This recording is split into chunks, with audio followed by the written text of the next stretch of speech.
Tahimik ang ilog, ngunit humahagulgol ang alaala. Nanginginig ang baryo sa bawat bagsak ng ulan sa lupa. Sa papel, natapos na raw ang kanilang dakilang gawa. Ngunit sa mata ng maralita, hindi pa tapos ang dalubyo't tusa.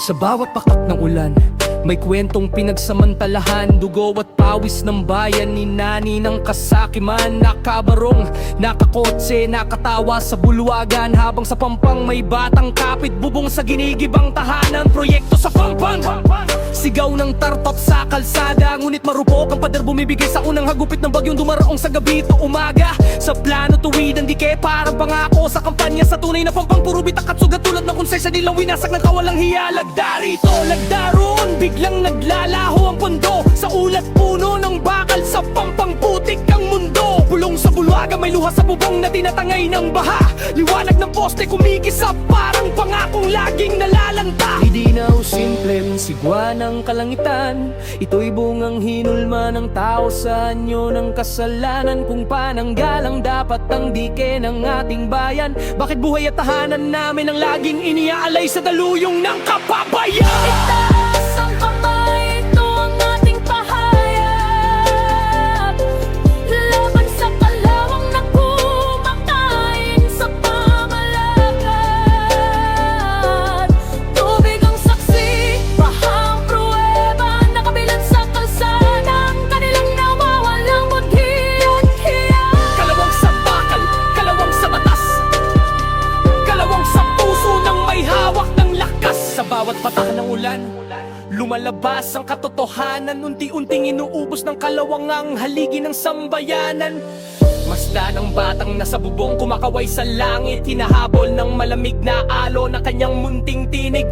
Inang yakap ang anak sa pintong inaanod sa dilim. Nagdarasal na bumaba ang tubig bago tangayin ang pag-ibig na nalalalim. Sa bulwagan ng kapangyarihan makinis ang kanilang wika. Ngunit kulang ang konkreto, sobra ang luho sa kaban ng bansa. Investigasyon, proseso, ulit sa telebisyon. Sa baryo, matagal nang alam kung saan dumadaloy ang komisyon. Tuwing may bagyo, pinakamalalang pinsala raw sa kasaysayang. Kasabay ng pondong biglang naglalaho sa landas ng kasakiman. Kung tulay, Pampang at kanal ay ginawa nilang hanap buhay. Paano aangat ang maralita kung pati pananggalang sa unos ay pinagbili sa ilang mayayaman at sakim sa salapit?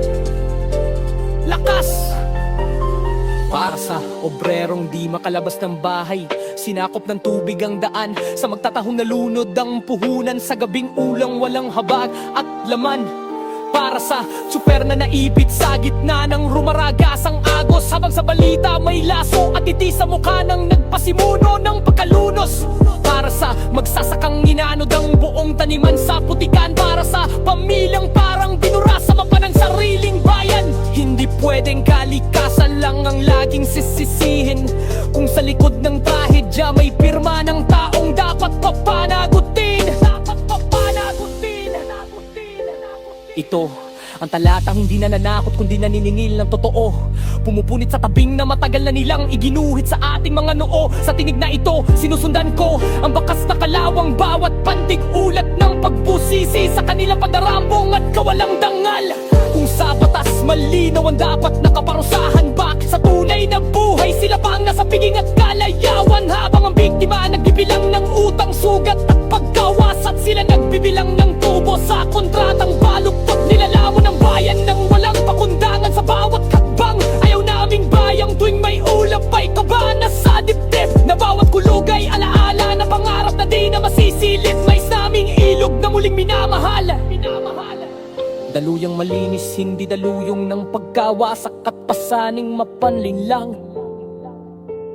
Mais naming pamahalaang bawat sentimong inang bagay inaaruga. Minipader at di kinamay nakakubling porsyento sa bulsa ng ilang may kapangyarihan at nananahimik ang kaluluwa. Kaya sa himig na ito, binabanggit ang ugat ng problema. Hindi upang manira ng tao, kundi upang putulin ang bulok na sistema.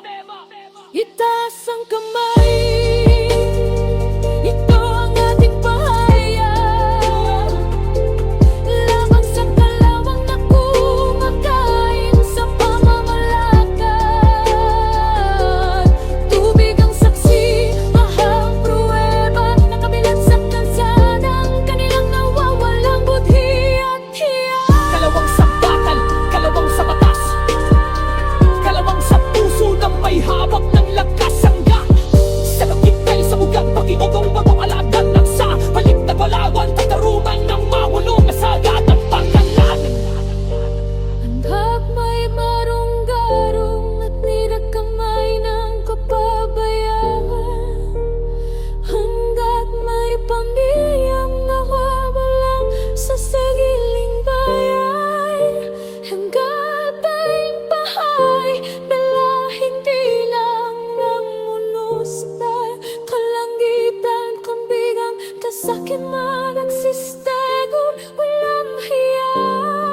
Denik ng tunita, kenit ng punininin. Hanggang ang punila patela ang sa paha. Kay tayo mismo makakapay, umabang. Akong kinakangong manpapayag, nagalawang ang pumatong. Sa pusol, lungatang bayan.